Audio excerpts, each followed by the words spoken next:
So you've walked the shores of the Sea of Ghosts, you've waded along the misty stretches of the Niben, and you've sailed the inner sea from Sadrith Mora to Seyda-Neen.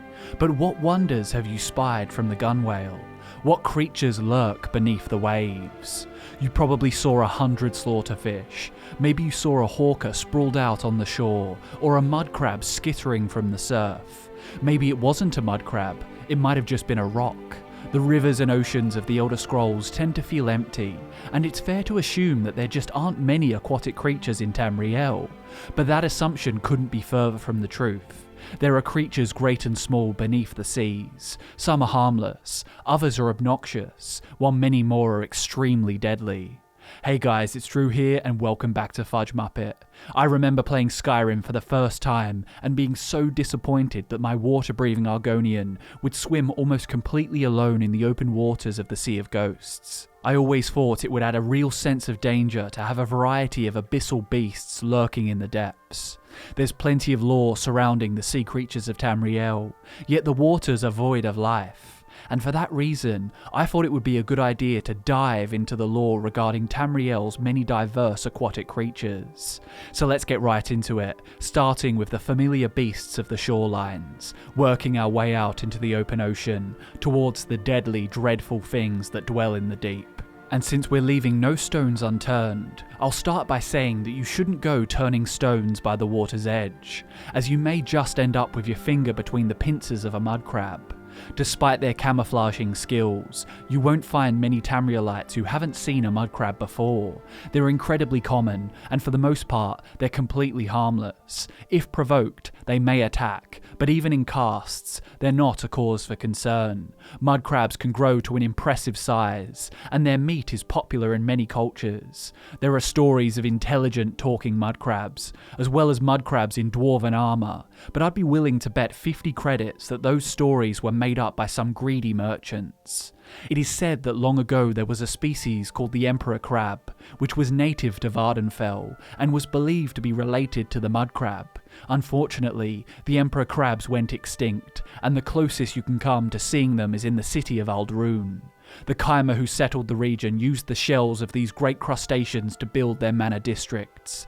The Emperor Crab used to build Ald'ruhn's manor district was named Scar, and was a legendary warrior in the early Malefic times, and he was only defeated after he'd laid waste to various Ashlander armies. Warmongering cantankerous crustaceans seems to be a trend in Tamriel, as there's also the legend of the Dregs. You may know the Dregs as those mindless, belligerent crabs who kill indiscriminately, but they actually only ever emerge from the water to breed. Outside of breeding season, the Dreg are intelligent and harness powerful shock magics. It is believed that back in the Dawn times, when the old world ended and the new began, Mundus was ruled over solely by the tyrant Dreg kings. They each had their own dominion, and they fought border wars between their slave oceans. They were ancient and evil, full of mockery and profane powers. No one that lived did so outside of the sufferance of the Dregs. If you'd like to know more about the Dreg, we have a comprehensive video on the channel that tells their story in great detail. There may be stories of intelligent mud crabs, but you'll find no such stories about the next species of sea creature. In the cold waters of Tamriel's north, you'll find the great three-tusked hawker. Hawkers are great gluttonous beasts, and they're very popular among seal hunters. Their meat is a delicacy in Skyrim, their horns are used for carving, alchemy and drinking, and their blubber is full of useful oils. But while hawkers are anything but intelligent, they've still gutted many hunters on their tusks over the years, and during mating season, they are particularly aggressive toward anyone entering their territory. Hawkers are only found in the cold climates of the north, but the next sea creature infests every body of water, from oceans to puddles. If you so much as dip your toes in the water, you'll have 400 of these guys nipping at your nails. Behold the slaughterfish. They're small beasts, but they're more than just a nuisance. They often travel in large schools, and when they catch the scent of prey, they can close the distance in moments. To make matters worse, slaughterfish can vary dramatically in size. Records show that slaughterfish in the Iliac Bay can reach up to 6 feet in length, and some say these larger fish can swallow a mud crab in one gulp. In the heartland of Cyrodiil, there is a terrifying tale of a giant slaughterfish dwelling in the depths of the Bravil Wizard's Grotto. Beneath the pitch-dark surface, the last thing many adventurers saw would have been the creature's enormous protruding teeth siphoning through the water. Judging by the size of the beast, the bed of its lair must be littered with bones. The giant slaughterfish is large, but our next sea creature could inhale it without noticing. I almost excluded this aquatic beast from the list, as unlike the previous creatures, this one is intelligent and harmless, and can even be found in our world. But I thought they warranted a mention because of the folklore surrounding them, particularly in Skyrim. I'm sure you don't need me to tell you what a whale is, and if you'd like more information on them, there's a great lore series on Netflix called Our Planet. But a couple of things Our Planet doesn't mention is the whale god of Atmora, and the white whales that fly among the clouds over Tamriel's north. Some, like the Nordic alchemist Vigwan Alwatcher, claim that the latter can only be seen after imbibing a hallucinogenic concoction, and this potion even allows the consumer to see the sand whales of elsewhere. But in Skyrim it seems that the snow whales were a fundamental part of life for the Atmoran settlers. The source on snow whales isn't technically canon, as it was written by Michael Kirkbride after his time at Bethesda, but Kirkbride is responsible for creating a great deal of the Elder Scrolls' canon lore, and there are even Easter eggs in Skyrim acknowledging his non-canonical writings, so I believe in the snow whales. Kirkbride writes, "Snow whales have been in Skyrim since the return of man, living at the tops of the highest mountains, singing in magic tones, jumping from peak to cloud and back again, spreading their joy snow in horn-like triumph from blowholes. We used to hunt them, our best climbers braving the rocks and ice sheets, carrying rope and hooked spears. They had much meat, these whales, and blubber, and fluids that made paint and rosewater for our women. As for the whale god, before Stendarr of the Nine Divines, there was Stun, the Atmoran god of ransom, and the shield thane of shore." But enough of the familiar aquatic animals, as there is a great deal of mystery surrounding the feminine creatures of the seas. There's the Lamia, the snake hags of the deep, with serpentine tails, scaled heads, and lithesome womanly torsos. Lamia never stray far from the shore, as that's where their prey can be found. Lamia are remarkably intelligent beasts. They can mimic the languages of men and mer, cast powerful magics, and even have a taste for jewelry. It's said that they have an appetite for children, and will try to lure unsuspecting adolescents to their dooms. Nereids are far more pleasant on the eye. They have humanoid legs and faces that resemble the mer of Tamriel, only coloured a deep blue. But despite their pelagic beauty, they are dangerous creatures, and employ powerful frost magic in combat. And the last feminine sea creature is called the Selkie, or more commonly, the mermaid. Sailors from across Tamriel's west coast have told tall tales of ravishing maidens sat atop the rocky outcrops of uncharted islands. But the closest Tamriel has come to proof of their existence is in the Mermaid of Anvil. This statue is beloved by the populace of this coastal city, and she is at the centre of many of the county's legends. Some say the statue existed before the city itself, and superstitious seafarers believe that she guides their ships through the dense fogs of the Abetian Sea. She goes by many names, including the Brine Maiden, the Salty Serenader, and the Selkie of West Skerry. But whether the statue was based on a real creature or just one mason's fantasy is unknown, and will remain unknown until one of the mythical marine maidens decides to grace the shores of Tamriel, proving her existence to all. Unfortunately, sea creatures this stunning are not common, and the Yagra is a perfect example of just how disturbing the creatures of the deep can be.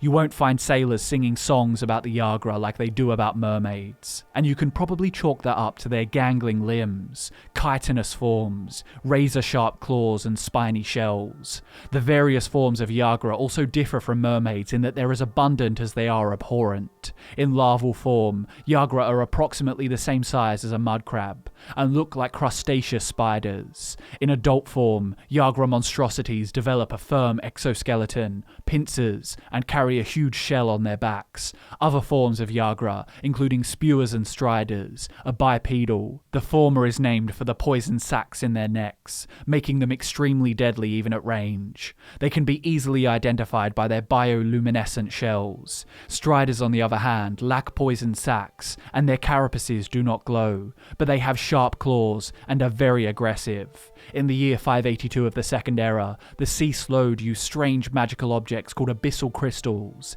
to bring the Yagra to the shores of the Somerset Isles. The Slode have always brought death and destruction with them wherever they go, and the Sea Slode are no different.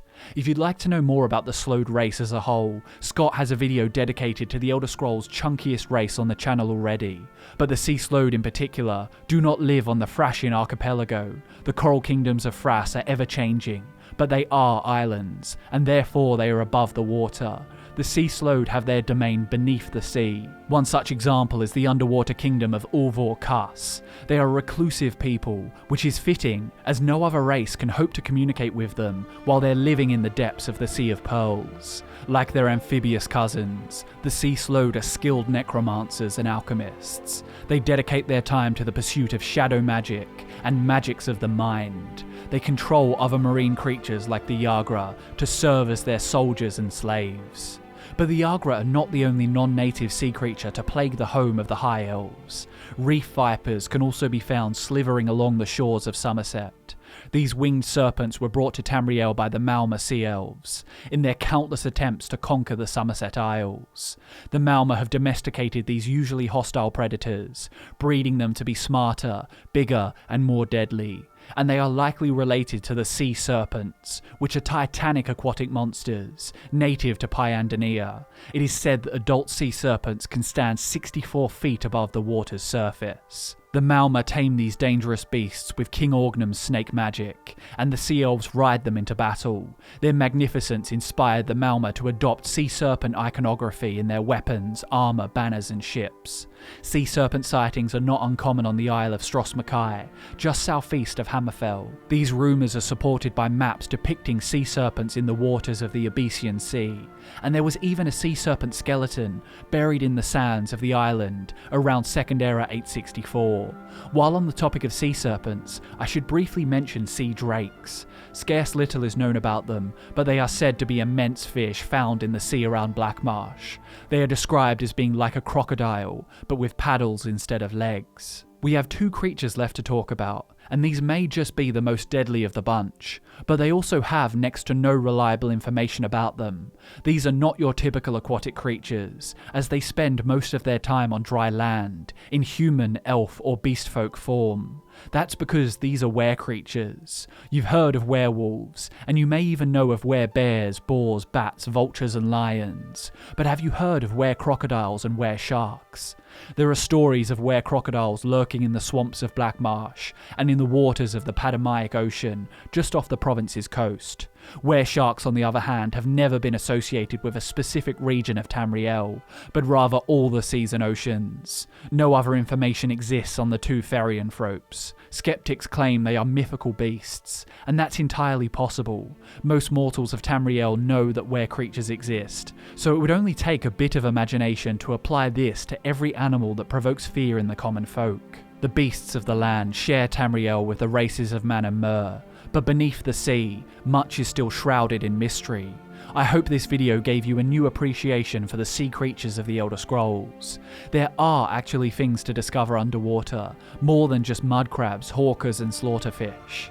Thanks for watching guys, I've been Drew, this has been Fudge Muppet, and I'll see you in the next one.